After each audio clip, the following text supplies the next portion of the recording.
அஸ்ஸலாமு அலைக்கும் வரமத்துல்லாஹி வபரகாத்துஹு. உலமாக்கள் சொல்கிறார்கள், அல்லாஹ் சுப்ஹானஹு தஆலா அவனுடைய ஆற்றலை வெளிப்படுத்துவதற்காக வேண்டி படைப்புகளை படைத்தான். படைப்புகளை அவன் படைக்காமல் போனால் ரப்பு உண்டு என்பது அறிந்திருக்க முடியாது, அவனை அறியவும் முடியாது. இன்னும் படைப்புகளை படைத்தது அவனுடைய நிரப்பமான ஆற்றலையும் ஞானத்தையும் வெளிப்படுத்தியிருப்பதற்காக வேண்டியும் அவனை படைப்புகள் எல்லோரும் வணங்குவதற்காக வேண்டியும் படைத்தான். ஆகவே அவனை படைப்புகள் வணங்குவது அவர்கள் மேல் கட்டாயம் ஆயிற்று.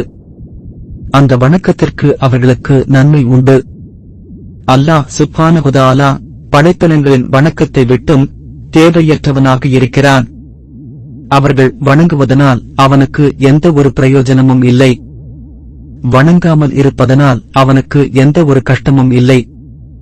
ஆகவே படைப்பினங்களின் வணக்கத்தை விட்டும் அல்லாஹ் தேவையற்றவன். இன்னும் அல்லாஹ் அவருடைய நன்மையை படைப்பினங்களுக்கு வெளிப்படுத்துவதற்காக வேண்டியும் அவர்களை படைத்தான். லகா இப்னு இப்ராஹிம் சொல்வதாவது, அல்லாஹ்வின் படைப்புகள் அவனை புகழ்வதை அல்லாஹ் மிகவும் விரும்புகிறான் என்றார். அல்ஹம்துலில்லாஹ், எல்லா புகழும் இறைவனுக்கே.